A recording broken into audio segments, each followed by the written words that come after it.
à 19h20. Bel été sur France 3.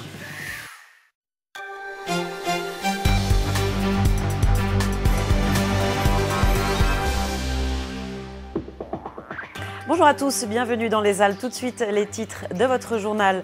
Nous fêterons un anniversaire un peu particulier. Le tunnel du Mont Blanc a 50 ans aujourd'hui. Le 16 juillet 1965, les présidents français et italiens inauguraient en grande pompe ce qui était à l'époque le plus long tunnel routier d'Europe. Un symbole de réconciliation après la Seconde Guerre mondiale. 50 ans marqués aussi par le drame de 1999. Et puis suite et fin de notre série d'été consacrée aux gueules de marché avec le portrait d'un personnage haut en couleur. Il s'agit de Daniel, producteur de légumes à Noyaré. Alors normalement on peut le voir sur le marché de l'Estacade à Grenoble, mais en ce moment il est dans ses champs pour bichonner ces produits qui souffrent du soleil et de la chaleur. La chaleur justement qui se poursuit. Aujourd'hui, on le voit sur ces cartes météo, les températures atteindront les 36 à 37 degrés en pleine avec un soleil omniprésent. Mais d'abord, le tribunal administratif de Grenoble a annulé ce matin un arrêté préfectoral indispensable au projet Center Park de Roibon en Isère, comme le souhaitaient les opposants.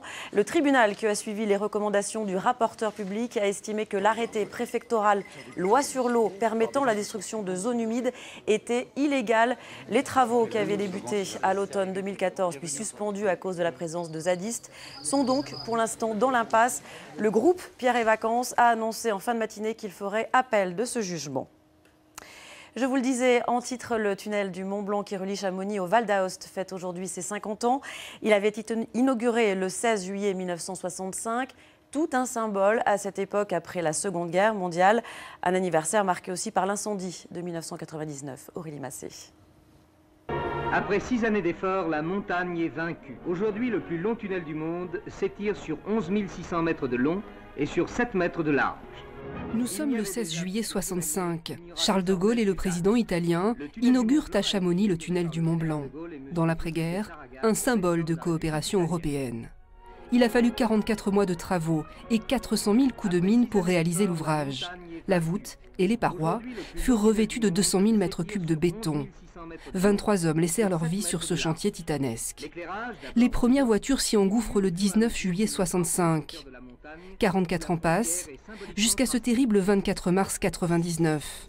Un incendie provoqué par un camion fait 39 victimes à 7 km de l'entrée française. Le procès établira que les procédures d'urgence n'avaient pas été respectées depuis de nombreuses années. S'ensuivra un durcissement de la législation sur la sécurité dans les tunnels. Pour remettre en état celui du Mont Blanc, 400 millions d'euros seront investis. Il rouvrira 3 ans plus tard, le 9 mars 2002. Cette information, en bref, le corps d'un alpiniste a été découvert ce matin dans le couloir du Goûter, dans le massif du Mont Blanc, par les hommes du PGHN de Chamonix. Pas plus d'informations pour le moment. Le 7e bataillon de chasseurs alpins situé à Vars en Isère change de chef. La cérémonie de passation de pouvoir s'est déroulée ce matin à la caserne de Bonne à Grenoble. Le colonel Lionel Cattard quitte le bataillon après 2 années de commandement, marquées notamment par des opérations au Mali, en Centrafrique. Il est remplacé par Pierre-Philippe André qui était à la 27e brigade d'infanterie de montagne. On l'écoute justement au sujet de ses missions futures au micro de Jordan Guéant et Marion Feutry. Nos chasseurs sont actuellement sur le territoire national. Vous pouvez les rencontrer sur les quais des gares, aux sorties des aéroports, dans les rues en train de patrouiller. Ils sont engagés dans le cadre de l'opération Sentinelle. Nous n'avons pas pour le moment d'unité en opération extérieure. Elles en rentrent. Elles repartiront l'année prochaine, principalement dans des missions comme Djibouti, des missions de souveraineté à Mayotte, en Guyane, voilà. Et puis, ce sera surtout un temps de préparation opérationnelle et de retour sur soi. Dernier numéro de notre série d'été consacrée aux producteurs locaux du marché de l'Estacade à Grenoble. Un marché sur lequel on peut notamment croiser Daniel, un personnage haut en couleur et en bons mots, producteur de légumes à Noyaré en Isère, qui se bagarre en ce moment avec la météo. Reportage Marie Michelier, Yves Mariglo, Sophie Villatte.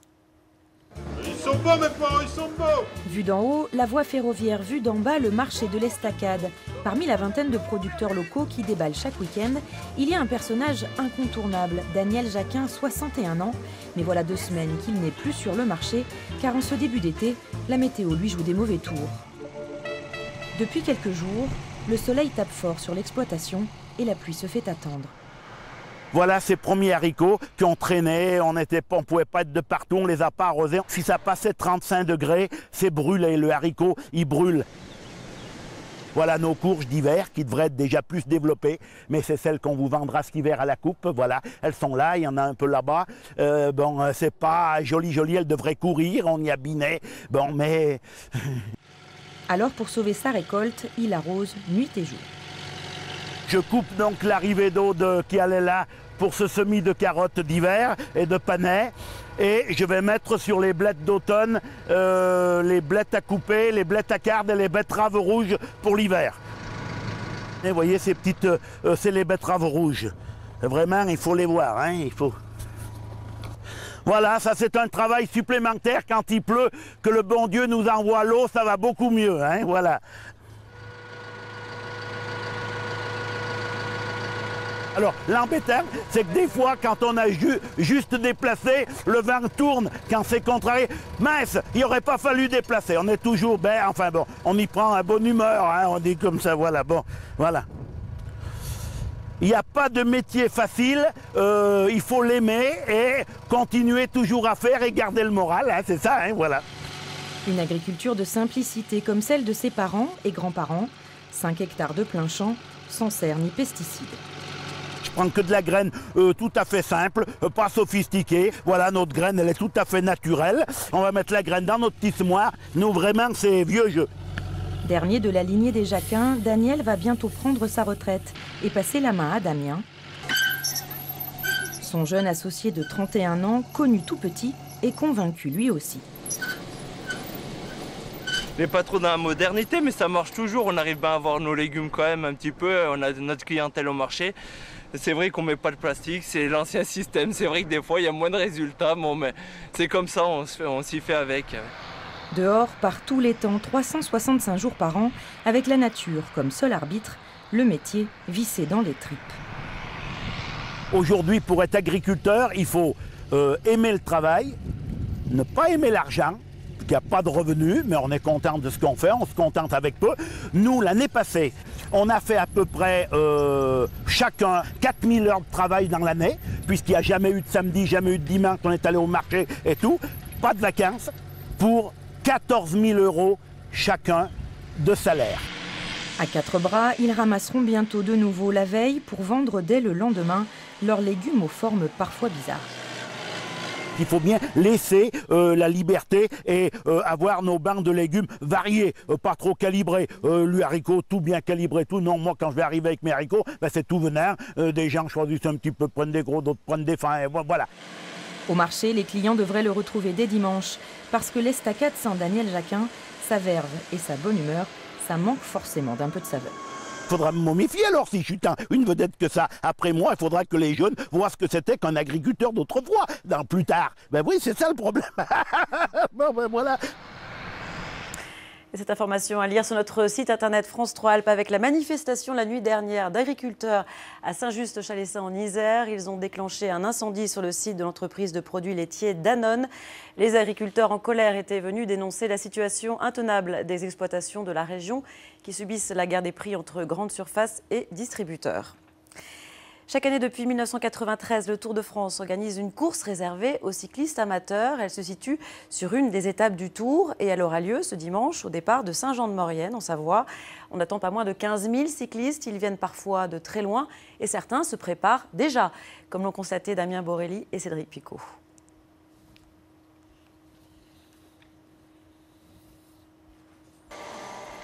Au sortir de la vallée des Villars, les derniers lacets avant le col du Glandon s'éternisent. Quelques chevronnés bravent le soleil à son zénith. Jean devance de quelques coups de pédale son peloton de copains. Depuis 4 jours, ces Québécois se dérouillent les mollets sur le parcours de l'étape du Tour 2015. Après le col de Chaussy en hors-d'œuvrière, le plat du jour s'appelle la croix de fer. Chez nous, on peut plus qualifier ça de colline, contrairement ici. Alors, des cols, chez nous, on n'en a pas. On a des petites côtes de 1 kg, 1,50 kg peut-être, mais jamais des cols de 20 kg comme ça ici, avec des pourcentages de 11-12 degrés. On n'a pas ça chez nous. Une photo pour le Québec. De Montréal à la Savoie, il n'y a qu'un océan. Pour ces amoureux de la petite reine, l'appel des massifs alpins mérite quelques efforts. C'est quand même un paysage qu'on n'a pas par chez nous. Il faudra aller dans l'Ouest canadien où c'est moins dégagé. Mais non, ça va bien, mais c'est difficile. On n'est pas habitué à ce genre de terrain. Alors, mais c'est agréable. 3 des 8 copains s'aligneront dimanche sur le départ de l'étape des amateurs du Tour entre Saint-Jean-de-Maurienne et La Toussuire. Aujourd'hui, ils ont atteint la Croix de Fer pépère, mais avec l'émotion de passer un des cols mythiques du Tour. 5e, les gars, je suis certain que c'est ça. Quand on pense au Tour de France et qu'on pense à la Croix de Fer, il y a eu des épopées épiques ici, hein, qui font partie du Tour de France depuis plusieurs années, qui nous font rêver quand même. La Croix de Fer. Monestier de Clermont, terre d'entrepreneurs, c'est le titre d'un ouvrage paru chez Glénat dans lequel Éric de Coninck, l'enfant du village, raconte la saga familiale qui a engendré au pied du Vercors les grandes entreprises Alibert et Moncler. Denis Vigneault-Duguay, Jean-Pierre Rivet. En retrouvant à Monestier de Clermont la propriété de son grand-père, Éric de Coninck fait un véritable voyage dans le temps. C'est là où je passais mes vacances étant petit, en culotte courte, et où mon grand-père me faisait tous les matins visiter ses ateliers. Et on traversait la rue, de l'autre côté, on allait voir sa cousine, Renée Robert, qui a vécu centenaire et qui était la directrice de Moncler. C'est d'ici, avec Joseph Alibert, que tout est parti, il y a 50 ans. Une aventure qui transforme la vie du petit village de Monestier de Clermont et de ses habitants. L'industrie du chausson d'abord, puis l'alliance avec Moncler, le fabricant de cagoules et de duvets. Une centaine de personnes tout au plus à l'origine, et aujourd'hui avec Tarkett, l'héritier et fabricant de revêtements de sol, plus de 15 000 à travers le monde. Tout l'été, à Grèce-en-Vercors, une exposition va raconter cette aventure industrielle et humaine qui trouve son origine dans le foin et la paille que produisaient les paysans de la région. Et puis Joseph, le fils de Léon, a eu l'extraordinaire idée de faire avec ses tresses de paille des semelles. Et à l'époque, ces semelles ont eu un succès très important parce qu'on les mettait dans les chaussures, on les mettait aussi dans les sabots. Et c'est le grand début de la semelle Alibert, comme sur un tapis bien sûr. Véritable hommage à tous ceux qui ont créé et fait vivre Alibert et Moncler, ce livre constitue également un témoignage précieux pour ces milliers d'employés de la société Tarkett qui, sans même le savoir, pérennisent aujourd'hui à travers le monde l'héritage de Joseph Alibert. Tout de suite, vous avez rendez-vous avec l'édition des initiatives. On se retrouve juste après. C'est un très bel arbre à l'histoire remarquable. Ce Sophora japonica est inscrit au concours de l'arbre de l'année. Présentation dans cette édition. À Saint-Gilles-Croix-de-Vie en Vendée, des chevaux entretiennent désormais la plage. Une belle idée écolo à découvrir dans quelques minutes. Mais pour commencer, parlons d'une opération de saison. Elle est intitulée Savoir nager et elle est organisée par la Fédération française de natation. Tête dans l'eau. À 12 ans, Théo a toujours eu peur de l'eau. C'est bien Théo. Faute de cours de natation à l'école, impossible pour lui de plonger la tête il y a encore une semaine. J'avais la boule au ventre, je savais pas qu'est-ce que j'allais se passer et puis voilà, je m'inquiétais un peu. Comme lui, beaucoup ici ont de grosses appréhensions. Une fois dans la piscine, j'ai failli couler. J'avais un petit peu peur. Pourquoi? Parce que j'avais le vertige moi. Lancée en 2008 partout en France, l'opération Savoir nager est destinée aux enfants de moins de 12 ans. Au programme, pour 15 € seulement, 15 séances de natation. Tu veux que je te donne la main? Bon, on y va progressivement, de manière la plus ludique possible. Et puis petit à petit, on arrive à les amener à mettre la bouche, le nez, les yeux, puis la tête, puis passer sous des obstacles. Prêt, hop! On leur apprend les bases, puis vraiment à savoir se sauver s'ils tombent dans l'eau sans craindre l'eau. Car ces cas ne sont pas rares, un enfant sur deux ne saurait pas nager à son entrée en 6e, ce qui inquiète de nombreux parents. À l'heure actuelle, il faut savoir nager, parce que tout le monde a une piscine chez soi, donc il faut qu'ils sachent nager, il faut qu'ils savent se débrouiller dans l'eau. Il y a toujours des dangers, surtout la piscine, ça arrive vite. L'opération a lieu dans une vingtaine de villes de la région. Après une semaine de cours, les résultats sont déjà prometteurs. Comment tu te sens dans l'eau? Bien.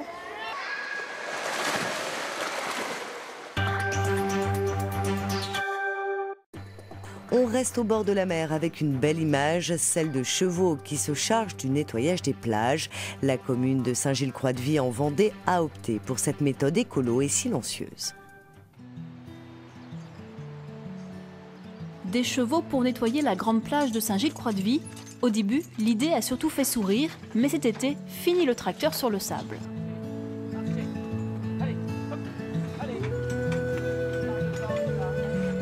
Trois fois par semaine, au petit matin, l'attelage de mulassiers Poitevin et un vibroculteur foule le sable pour le rendre plus propre, sans emporter la laisse de mer.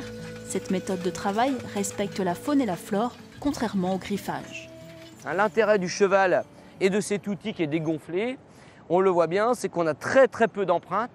Les déchets remontés à la surface sont ramassés quotidiennement par des saisonniers surnommés les pics-papiers, qui les déversent dans la remorque tractée par un autre attelage. Ces chevaux sur la plage ont de toute évidence un impact positif sur l'image de la commune. Ça entraîne moins de pollution visuelle, moins de pollution sonore. C'est aussi plus sympa pour l'image de la station. Et puis financièrement parlant, c'est aussi intéressant puisque on va dire qu'on est à peu près à coût constant, même un petit peu moins cher que le ramassage avec le tracteur. Et en plus, on a pu réaffecter les 2 agents qui géraient le tracteur sur d'autres missions maintenant. 20 000 € sont consacrés au nettoyage de la grande plage pour une saison. Avec les attelages, la note devrait baisser d'environ 2 000 €. Saint-Gilles-Croix-de-Vie réfléchit déjà à utiliser ses chevaux pour l'arrosage de ses parterres ou bien encore le ramassage des poubelles dans les rues étroites.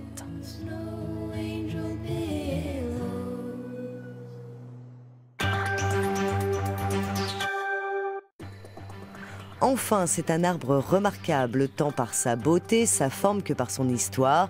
Il s'agit d'un Sophora japonica planté en Côte d'Or et qui est inscrit au concours de l'arbre de l'année. Cet arbre est le candidat bourguignon au concours de l'arbre de l'année. Un Sophora japonica, originaire de Chine, est surveillé de près par Rose et Gérard. Après avoir obtenu l'accord de sa jeune propriétaire, ces 2 passionnés ont inscrit l'arbre au concours national. Un moyen de le sauvegarder. Il y en a très peu en France. Il y en a, mais très peu. Et puis, d'ailleurs, cet arbre a 226 ans, mais il peut avoir aussi 500 ans. Il arrive jusqu'à 500 ans. Un tronc massif et tortueux, 6 mètres de haut, 2,80 m de circonférence, un feuillage dense et vif. Si ce Sophora japonica est aujourd'hui si majestueux, c'est grâce au travail de Rose et Gérard. Il faut savoir qu'au départ, il était complètement envahi par le lierre jusqu'au sommet. Et pourquoi c'était important de l'enlever? Alors il était très important de l'enlever parce qu'il était en train de mourir carrément puisque la sève était quasiment pompée par le lierre. Un arbre remarquable par sa forme, mais aussi par son histoire. Elle débute en 1789 avec un certain Napoléon Bonaparte. Alors sous-lieutenant d'artillerie à Aussonne, il serait selon certains à l'origine de sa plantation. Napoléon Bonaparte venait chez son supérieur, M. Borton, et ce M. Borton lui a demandé de faire un plan pour faire un jardin. Alors on suppose à partir de là qu'il aurait peut-être été planté par Bonaparte. Depuis, tous les 30 à 40 ans, le Sophora japonica fleurit. Pour soutenir sa candidature, il suffit d'un simple clic sur le site de l'arbre de l'année. Les 2 gagnants seront dévoilés en septembre. Et c'est la fin de ce journal. Passez une très belle après-midi.